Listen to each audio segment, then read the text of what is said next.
नमस्कार, मैं नित्या सिंह, आप सभी का स्वागत है प्रजातंत्र टीवी में। आज हम बात करेंगे चुनाव को लेकर।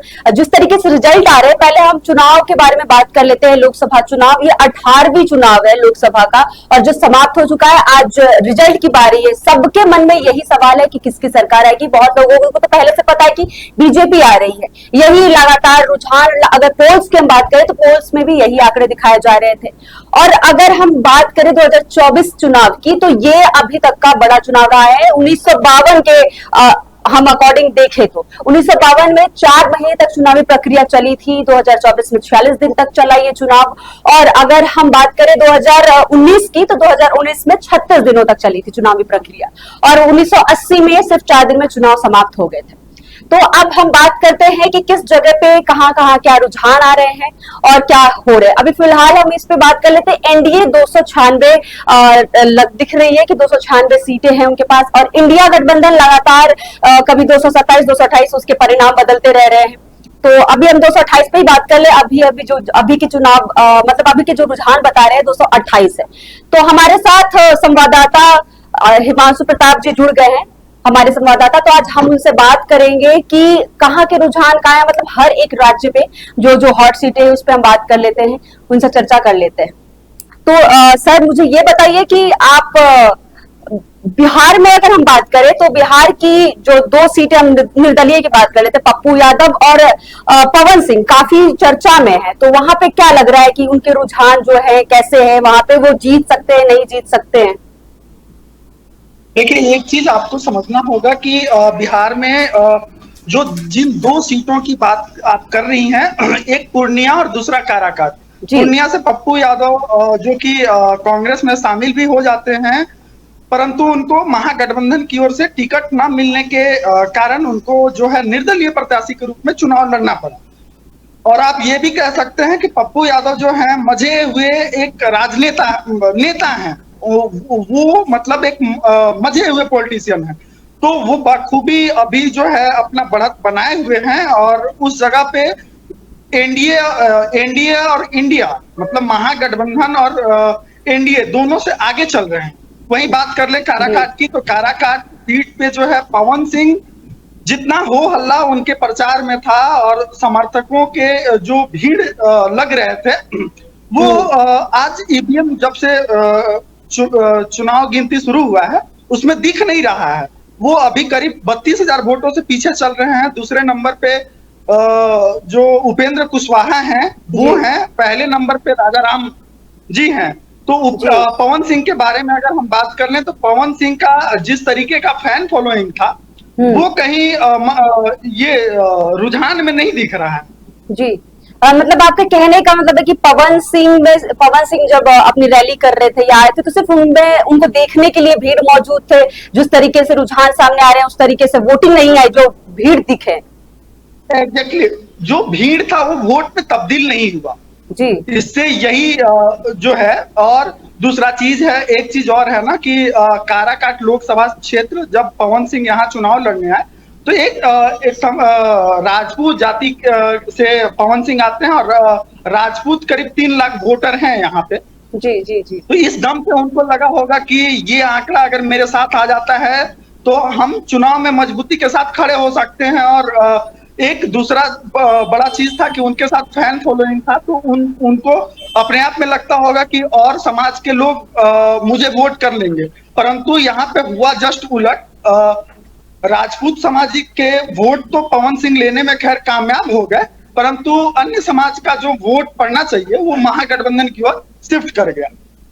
महागठबंधन की ओर शिफ्ट कर गया। तो आप ये बताइए कि जिस तरीके से इंडिया गठबंधन अभी आगे नजर आ रहा है, क्या रायबरेली और जो वायनाड की सीट है जिसपे राहुल गांधी दोनों सीटों पे चुनाव लड़ रहे हैं, आपको क्या लगता है कि दोनों सीट जीत लेंगे या फिर एक ही सीट पे, किसी एक सीट पे ही अपना पकड़ बना पाएंगे वो, या वायनाड खो देंगे? एक चीज तो समझना होगा कि इन चुनावों में जो लोकसभा का चुनाव हुआ जी, आज मतगणना के दिन एक चीज तो साफ हो गया कि जनता जो है कहीं भी मोदी मैजिक नहीं चल रहा है।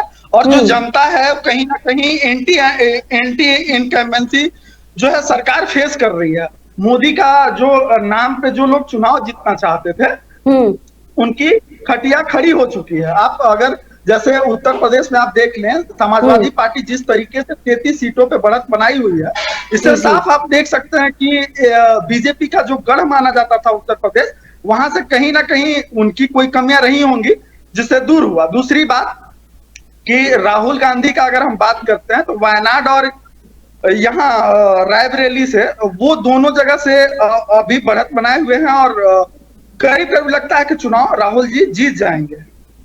तो अगर दोनों सीट पे चुनाव जीत जाते हैं तो फिर रायबरेली से उनको, वो रायबरेली पे रहेंगे या वायनाड पे रहेंगे, क्या लगता है? अगर रायबरेली पे आ जाते हैं वायनाड छोड़ के, तो फिर उनकी करियर या फिर उन पे क्या ऐसा प्रभाव पड़ेगा, या फिर क्या वहां पे जिस तरीके से बताया जा रहा था कि फिर से चुनाव कराए जाएंगे, ये प्रियंका गांधी को हो सकता है दिया जा सकता है रायबरेली?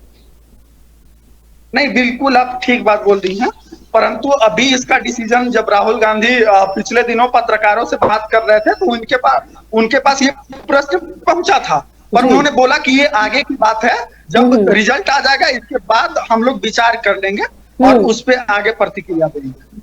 जी।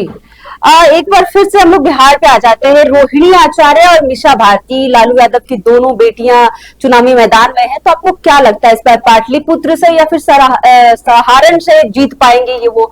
क्योंकि सहारण एक तरीके से राहुल बोल रही हूँ, लालू यादव का गढ़ माना गया है। लालू यादव स्टार्टिंग से वहां से जीतते रहे, तो इस बार वो सिंपैथी गेन कर पाएंगे या नहीं कर पाएंगे?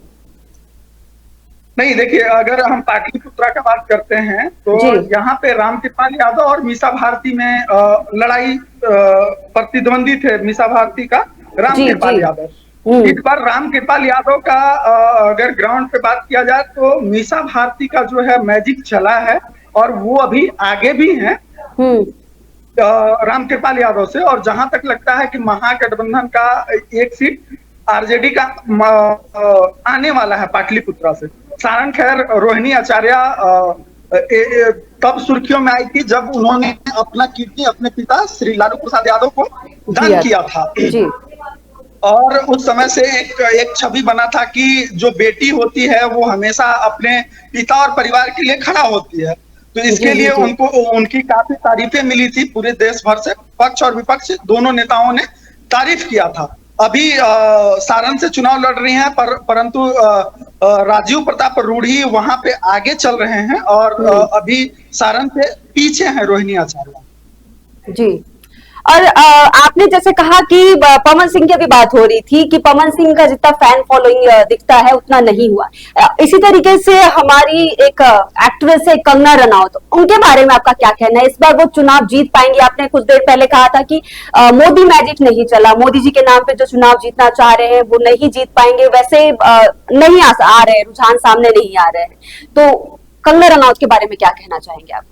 देखिए, एक परिप्रेक्ष्य समझना होगा। मोदी मैजिक ठीक बात है, नहीं चला, ये मैं एक्सेप्ट करता हूं, मैंने बोला, परंतु हिमाचल प्रदेश के जो मंडी लोकसभा सीट है, वहां पे ये समीकरण इसलिए भी बदलता नजर आता है कि हिमाचल के लोग जो हैं हर बार सरकार बदल देते हैं।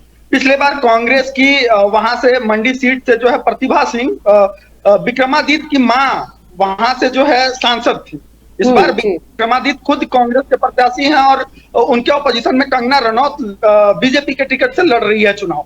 तो पहला चीज एंटी इनकम्बेंसी हो गया, वहां के लोग हमेशा अपने नेता को बदल देते हैं, तो इस मामले में भी कंगना रनौत का प्लस पॉइंट हो गया। दूसरी बात, कंगना राजपूत जाति से आती है, और राजपूत जाति से वीरभद्र सिंह के बेटे ये विक्रमादित्य आते हैं, विक्रम सिंह।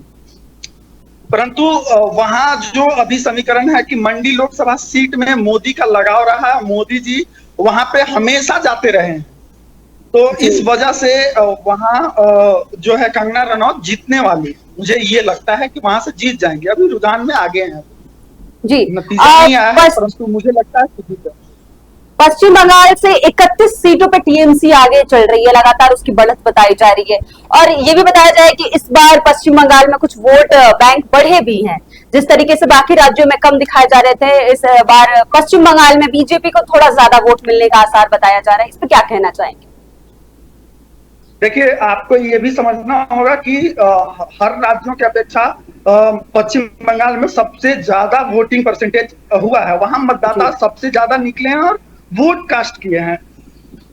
दूसरी बात, टीएमसी का जो है, तो टीएमसी भी खैर बीजेपी वहां के लिए जो अपना गढ़ मजबूत करती है, अगर बीजेपी अपने सीट में अगर एक सीट भी अगर ज्यादा लाती है पश्चिम बंगाल में, तो उसके जी लिए वो सारा चीज प्लस पॉइंट ही है।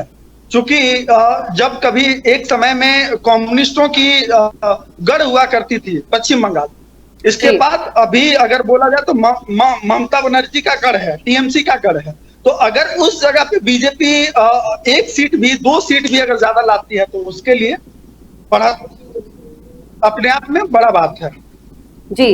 अब हम स्मृति ईरानी की बात कर ले। स्मृति ईरानी, इस बार क्या लग रहा है कि स्मृति ईरानी एक कांग्रेस के आम कार्यकर्ता को पछाड़ पाएंगी, या फिर कांग्रेस के आम कार्यकर्ता उनको पछाड़ेंगे? अब इस बार वो आम कार्यकर्ता को नहीं पिछाड़ पाएंगी, वो खुद पिछड़ी हुई नजर आ रही हैं।